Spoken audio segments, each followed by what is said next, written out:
happens, and for my husband it happened when he was 42. For me it happened when I was about, I don't know, 48, 49. One of the students in the earlier class this morning said her brother, who's 32, needs reading glasses. She's older than that and doesn't need them yet. So that can vary. Okay? But that's why. So that has to do specifically with the lens itself. Now, the lens can become clouded, often through ultraviolet energy damage. My mother, after my dad's publishing company, that he was a book editor, moved out into the country. She had been working at the hospital, and so she quit that job, took about a 60% cut in pay, and went to work as a librarian at the publishing company.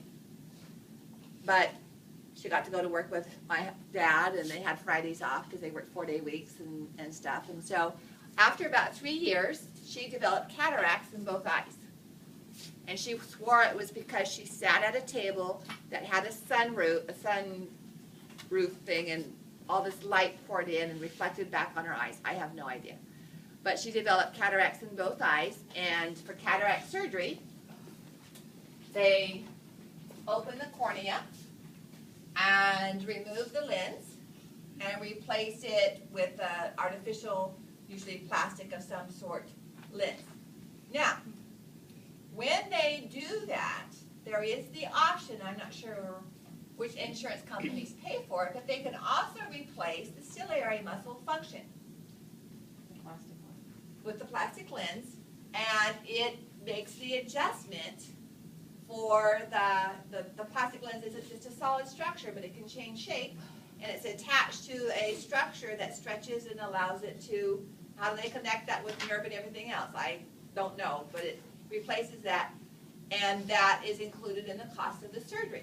There are individuals who, for vanity's sake, that don't have cataracts, and have enough income that they can pay for it themselves, that will have the surgery done just so they don't have to wear reading glasses. So, some insurance companies will cover it if you have cataracts, and they're doing it as a part of replacement of the cataract, the lens itself. Other people have perfectly normal lenses at the time, and but in the sense that they work, they just have to wear reading glasses. They're clear, and they just don't want to have to do the reading glasses. We had a former dean of our department who had the LASIK surgery, and it didn't take quite as well for her as it did. She had a lot of trouble. I had to go back and have it redone, and she still needed to wear reading glasses. So she was kind of bummed. I mean, I'm not saying she had this surgery, but she still had to have the reading glasses because of the lens. It was her cornea that was changed by the shape of LASIK. So with LASIK surgery, they used to just do it, 25 years ago. They first started doing this in the early 80s. And I remember students saying, would you ever have it done? I'm like, are you kidding? I'm not going to have anybody cut my eyes. And cut too far, then you're stuck with that. It's a little bit more precise now. They use laser, and they've changed some of the techniques.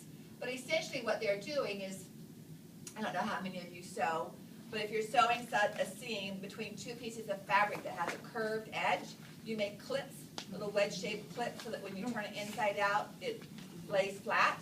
And that's kind of what they're doing here, is they make little wedge-shaped cuts with the laser to allow the lens to flatten. Okay? If you go too far, and you're stuck with that. But that's essentially what the LASIK type surgery is for. And so that's doing corneal changes, that's not doing lens changes. Okay?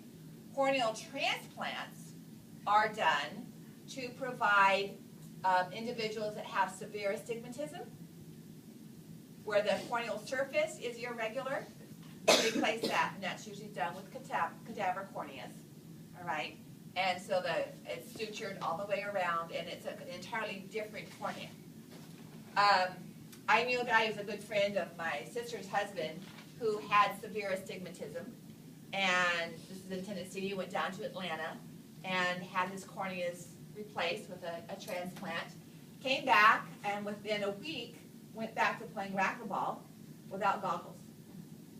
and got smacked in the eye with a racquetball and had to go back and have the transplant. I'm surprised the surgeon actually agreed to do another transplant. If that's all you can take care of him. But then I think he just quit playing racquetball after having to have the surgery twice. But that's for a different condition. Okay? Yes? What causes the color? Everybody has different color eyes. Okay, the color comes from the iris. So the iris structure has pigments, and an albino that has no pigments, you see the pink color, all right? And then depending on the degree of pigmentation, you would have the blue or the green or the dark black or brown iris. But that's in this portion here, just superficial to the muscle. What causes like my cousin, she had cataracts at a young age, but now she has floaters. And every once in a while I can see it in her eyes. Oh, really? Like when I'm that close, Yeah. I'll look at it, because she'll tell me it's right there, so I'll try to look at it. You can see it. Most floaters, I was about to say, are in the vitreous humor. Okay? And they are generally just protein fibers that move around. Sometimes it's thought that they, if it's moving up fast, obviously it's not going to move very fast in the vitreous humor. So that would be in the aqueous humor. And it could be coming off of the lens, or it could be just proteins in the aqueous humor that are not very soluble, that have been secreted into the aqueous humor. So the different forms of them vary. I used to have a lot, and now I haven't had any floaters for ages, and so yeah, sometimes it's innocuous and sometimes it's indicative of other problems. What are floaters? Floaters are objects between your retina and the cornea. Like I said, typically protein filaments, they'll look like a gray or an opaque line that just kind of drift across your vision. And it's not, when you focus on it, it moves. So when you try to look at it, it just disappears. It's like a fish that goes, and it's gone. But when you blur your vision, you can see it? Yeah, it's not, you have normal vision. It's just an object that's kind In the way of of the a ghost. Yeah, yeah, passing across the light pathway inside your eyeball.